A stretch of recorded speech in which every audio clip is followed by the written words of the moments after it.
المدرسة علوم وفكر ونشاط. المدرسة مرح وفرح وانضباط، حصص بتعلم وتفهم صباح الخير يا مدرستي، صباح الخير، صباح الخير على حصة علوم فيك، صباح الخير بأجمل اسم بناديك، صباح الخير يا وردة معطرة لينا، صباح الخير دافية وعودنا أهالينا، صباح الخير يا ياسمينة بعلمك قربي سقينا، هنادي ربنا يزيدك وتعلي وتكبري لينا. صباح الخير على صحبة تدفينا، تقرب مننا دايما وتسمعنا، صباح الخير على قصة وحدوتة، صباح الخير على ضحكة صغنطوطة، صباح الخير على لقمة مع أصحابي والحلو بتاعنا نتجمع على التوتة. صباح الخير على غنوة بتتغني، صباح الخير أنا جواكي بتني، صباح الخير على لعبة تجمعنا تعلمنا تفهمنا كذا معنى، صباح الخير على رحلة تطوف بينا تسافر بينا أجمل ليلة للجنة. صباح الخير لموهبتي اللي شافها الكل من كل صنف ولون، تعال بص وطل، دي مزيكا ودي كورة وده شعر يبهر كل من سمع، وده في الرسم ليه حكايات والوانه سبب الطل. صباح الخير يا مدرستي، صباح العشق، صباح الورد، صباح الفل.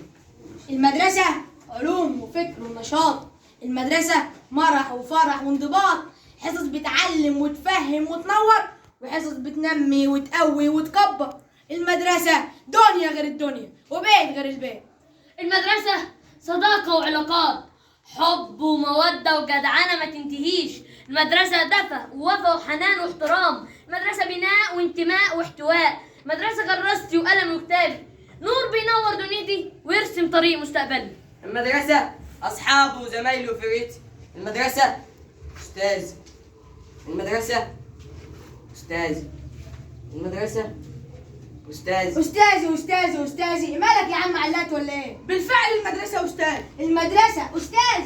المدرسة أستاذ، اللي يعلمك ويفهمك وينور طريقك أستاذ، اللي يلعبك ويبسطك ويخليك تحب المدرسة أستاذ، اللي بيعلمك القيادة والانضباط والرجولة أستاذ، الشخص الوحيد لو حبيته هتحب المدرسة وتعيشها وتتمنى تعيش فيها كل الأوقات. برافو عليكم يا رجالة، المدرسة فعلا أستاذ بيعلم ويلعب ويفهم وينور طريق ويرسم حياة. بس انتوا عارفين يعني ايه المدرسة؟ المدرسة مش طوب ولا مبنى وبس، ولا ديسك وتختة وبس، ولا كرسي ومدير ومدرس بالتباشير وجود ويتحس، ورسول عليه بوابة واحنا جواه غلابة نكتب ونقرا وبس. المدرسة دي عالم تاني مليانة حكمة ومعاني، مش حفظ وتعليم وخلاص، ده جميل على كف الإيد شايلينه على الراس للكل. أستاذي اللي خدمني كتير، أستاذي اللي ملوش مثيل، ليل ونهار بيعلم فيا وجميله على العين والراس.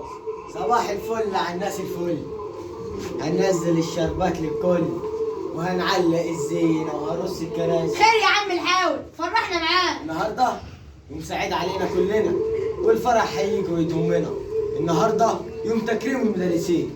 قصدك ايه يا عم؟ النهارده يوم الولاء والعرفان بالجميل، المدرسة عاملة حفلة جميلة والكابتن شاكو مولع الدنيا، والكل بيتجمع حلو في منظر جميل والكل بيبارك ويهني.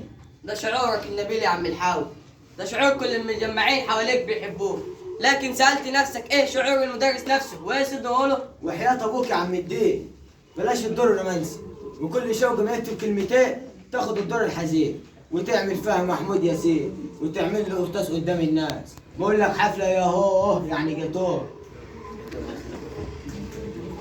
يا ابني ده مش سنة ولا سنتين ولا صفحة بيضة بتنتهي في سنتين، ده سنين طويلة بتنكتب بحروف عرق، جهد وتعب، فرحة وألم وحزن لفراق النجاة. تقطيع كبير تترسم مع كل ترقية، من القلب برقية لأعظم معلم، راح أشاركه طبعا فرحته، ويا رب نور دنيته وتعلى وتكبر محبته بين الجميع. ماشي يا رجالة كسروا القواعد والقوانين، وانت يا عم الدين عامل لي فيها عفركوش وهترجع من تاني السنين.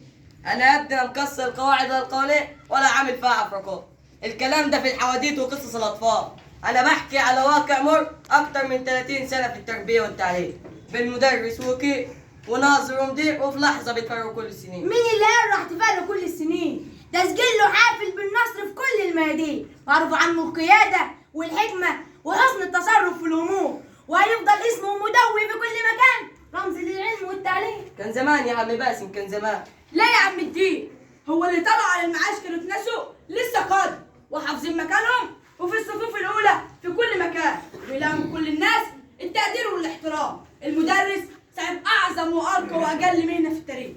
هو ده أول مدير فيك يا بلد كانت نسا ولا العملاق الجزاوي، ده حتى والترام مداريه ينضرب به المثل. وهنروح بعيد ليه؟ في مدرسين معانا دلوقتي في ناس عمرك ما تنساهم. طب ايه رايك في كابتن شاول اللي بيعملوا معانا؟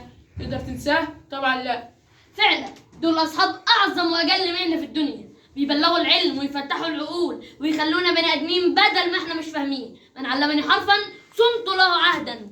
وبفكركم كمان بقول الشاعر أحمد شوقي: قم للمعلم وفيه التبجيلة، كاد المعلم أن يكون رسولا. يبقى الحزب مش حزب حفلة وجاتوه، ده حزب التاريخ ياهو. عارف إنها حسبة سنين طويلة وزرع بذوره معلمة ل1000 جيل، لكن مدرس القيم والمبادئ ما عادش موجود، ما عادش فاضل غير مدرس المادة.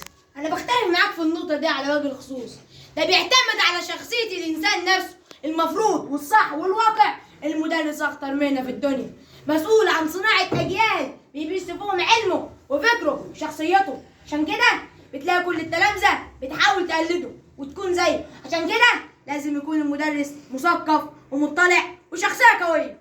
تمام، علشان يطلع من تحت ايده شخصيات قوية وسوية، شخصيات تفيد المجتمع وتحافظ عليه. المدرس عنده علم عايز يوصله، عنده فكر عايز ينشره، عنده قضية مؤمن بيها وبيدافع عنها.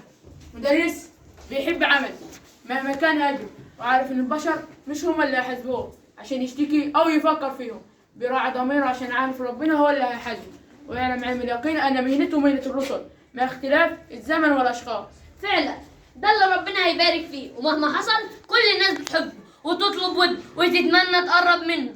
واكبر دليل على كلامي ان الكابتن شوقي عمل استفتاء ما بين تلاميذ المدرسه باختيار افضل مدرس. كانت النتيجه مبهره، نخبه من المدرسين المحترمين المتميزين اللي شايفين اعمالهم بجد واجتهاد، لقوا فيهم الولاد قيمه عاليه واخلاص وتفاني ملوش مثيل. عشان كده هيتكرموا النهارده، واعتقد ان دي ازهى وارقى صوره للمعلم. أستاذي بنحبك، أنت كمان بتحبنا. أنا بصحى من بدري ألملم في أوراقي، قصقوصة بتحبك وقصقوصة بتداري. أنا من